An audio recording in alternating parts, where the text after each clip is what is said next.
En este día nos encontramos con el siervo de Dios, Bernardino García González.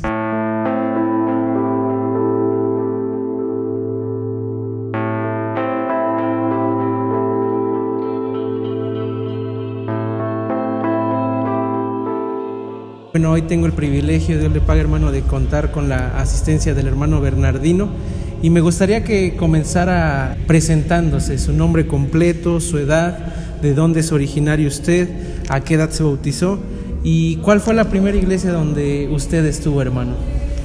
Bueno, la paz de Jesucristo sea con todos ustedes, amados hermanos de este canal. Su hermano en Cristo, Bernardino García González. Tengo 36 años. Y me bauticé a la edad de 17 años, a los 17 años, y antes de salir a la obra, perseveré en la iglesia de Allende, Veracruz, en Coatzacoalcos. Muy bien, ¿y ahorita en qué iglesia se encuentra? Me encuentro en la iglesia de Huerto de Oración, María Isabel, en el Valle de Chalco. Muy bien, y bueno, esta sección es para conocerlos más a ustedes como pastores, pero también más acerca de qué hacían antes de ser pastores, de estar en este ministerio. Y usted, hermano, ¿a qué se dedicaba antes de tomar las riendas del pastorado? Pues estuve en varios trabajos antes de salir al ministerio. El último trabajo que estuve fue en Coatzacoalcos, Veracruz, en una empresa llamada Petrogas. Ahí estuve como auxiliar de carburación. Muy bien, hermano. Y bueno, me gustaría que ahora nos contara su carrera ministerial. ¿Cuántos años lleva? ¿Cuál fue la primera iglesia donde pastoreó usted? ¿Por qué iglesias ha estado? ¿Cuánto tiempo ha durado en las iglesias? Para conocerlo todavía más en esto que lleva usted. Amén, amén.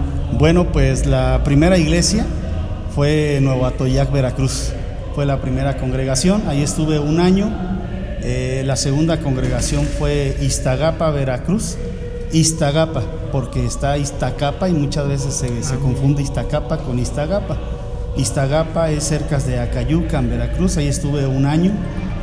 De hecho no me tocaba la congregación ahí, pero por circunstancias de los cambios que a veces suceden, fui asignado a esa congregación en Iztagapa. Y después de ese año que estuve ahí, fui asignado a la iglesia de Villahermosa, Tabasco, una obra que apenas comenzaba en ese entonces. Ya tenía su tiempo, pero había habido un siervo de Dios encargado. Posteriormente, podemos decir que fui el primer pastor ahí en la iglesia de Iztagapa, ya de manera de planta, de manera fija. Ahí estuve 2 años. Posteriormente fui asignado a la iglesia en la colonia Centro, en Coatzacoalcos, Veracruz. Ahí estuve 5 años. Posteriormente fui asignado a la iglesia de la Elvira Ochoa en Coatzacoalcos, Veracruz. Ahí estuve 2 años. Posteriormente fui asignado a la iglesia de Amatlán de los Reyes, Veracruz, en la zona 8. Ahí estuve 8 meses y ahí fue donde se me hizo la asignación a Colombia, la primera ocasión que me tocó ir. Estuve 6 meses en territorio colombiano, 4 años en la isla de San Andrés, 4 meses en la isla de San Andrés y 2 meses en Barranquilla, Colombia. Posteriormente, regresando por el problema de migración, no pudimos estar más tiempo y fui asignado a Tijuana, Baja California. Ahí estuve 6 meses. Posteriormente fui asignado a la iglesia de La Laguna, Veracruz. Después de La Laguna, Veracruz, fui enviado una vez más a Colombia. Estuve alrededor de 9-10 meses en Colombia y posteriormente pues aquí. Muy bien, hermano, gracias a Dios ya lleva bastante tiempo siendo pastor. Damos gracias a Dios por esto. Y una pregunta me surge: ¿por qué usted es pastor? ¿Por qué nace en su corazón esto cuando actualmente vemos que la mayoría de jóvenes quieren ser o directores del coro o estar en el coro, ¿no? Son muy pocos los que quieren ser pastor, pero en su caso, ¿cómo fue que nació este sentimiento hacia ser pastor? Es una pregunta difícil porque no nació en mí el deseo de ser pastor. realmente cuando yo conocí a los siervos de Dios y comencé a conocer la vida que cada uno de los siervos de Dios lleva, en realidad se me hacía algo muy difícil. Aparte de ello, se me hacía como un compromiso muy grande y algo como que no alcanzable para mí. En realidad, la primera vez que tomé la decisión de salir al ministerio fue por una invitación ordenanza, porque el siervo de Dios, que en ese entonces era mi pastor ahí en Allende, Veracruz, me dijo que me preparara porque tenía que irme al seminario. Recuerdo sus palabras, no me decía es que si quieres o es que cómo ves, me decía que tenía que ir al seminario y prepararme para el ministerio.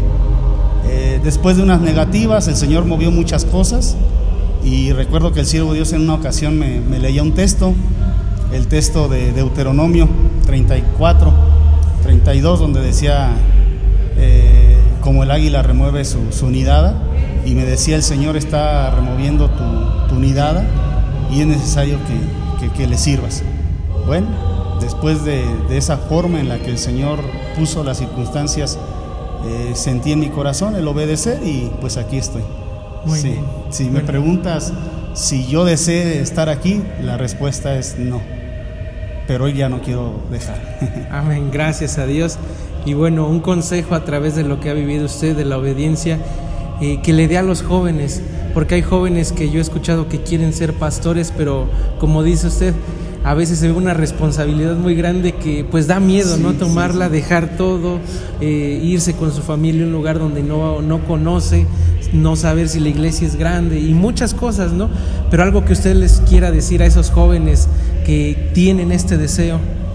Bueno, pues primeramente que se agarren bien del Señor, que se traben bien del Señor, y que estén decididos a servirle de tiempo completo, y que a pesar de las adversidades, de las escaseces o de las circunstancias que rodea a todo siervo de Dios, pues se afirmen en el camino del Señor, se tomen ahora sí de la mano del Señor, y no soltarse, saber que en medio de las circunstancias está Dios ahí, y aún en los momentos en que sentimos que la presencia de Dios como que nos quisiese abandonar, en oración, en ayuno y confiar en el Señor. El Señor, por difícil que esté la situación, no nos va a dejar. Dice el apóstol Pablo que no nos ha tomado sino tentación humana, mas fiel es Dios, que no nos dejará ser tentados más de lo que podamos llevar. Antes, juntamente con la tentación, dará la salida. Así que decimos coloquialmente, Dios no nos da una carga que no podamos llevar. Y si han decidido servirle al Señor, pues adelante en el ministerio, tanto local y ahora en el ministerio pastoral. Pues bueno, es una grande bendición, es un grande reto, pero también es una grande bendición estar en el ministerio. Muy bien, hermano, pues Dios le pague por este consejo. Y vienen dos preguntas, tal vez algo sencillas, pero que encierran un significado muy grande. La primera es: de ser pastor, ¿qué es lo que más le gusta? De ser pastor, ¿qué es lo que más me gusta?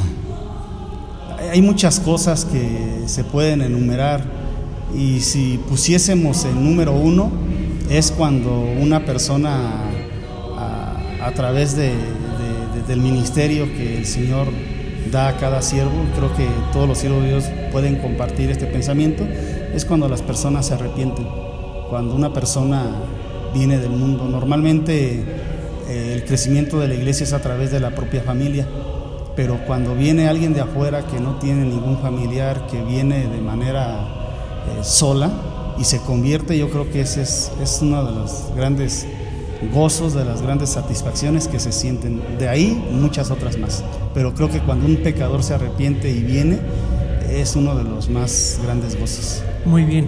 Y la segunda es lo contrario: ¿qué es lo más difícil dentro de ser pastor? Porque menciono esto porque muchas veces la iglesia o hermanos piensan que es fácil, ¿no? Y se exige, se juzga, pero muchas veces, en mi caso, que soy hijo de pastor, no se ve que se ha dejado familia, no se ve que tal vez luego se pierde el tiempo con los hijos y muchas cosas más. Algo que usted quiera decir, compartirnos dentro de lo difícil de esta carrera, para que pues los hermanos que vean esto hagan reflexión y con sus pastores pues los entiendan también, ¿no? Son seres humanos, somos personas, y pues algo difícil dentro de esto. Pues dices una gran verdad, somos personas de carne y hueso, susceptibles a cometer errores, somos falibles, y una de las cosas que más cuesta trabajo, al menos para mí, es la toma de decisiones. ¿Por qué la toma de decisiones? Porque 80 ojos de 40 miembros ven solamente 2, y nosotros tenemos que ver la vida de cada uno de los que están en la congregación, y yo tengo que tomar una decisión que si la ponemos al frente de esos 40, 80 o la cantidad de miembros que sea, cada quien va a pensar de una manera distinta, y es en la toma de decisiones que en lo personal se me ha hecho más, siento que es más difícil, de las cosas más difíciles. Si decido bien, si lo que voy a tomar en decisión es lo correcto, o si me equivoco, viviré las consecuencias, y si es acertado, bueno, pues los beneficios, ¿no? y las bendiciones, pero siento que el tomar decisiones es de lo más difíciles, de lo que he vivido.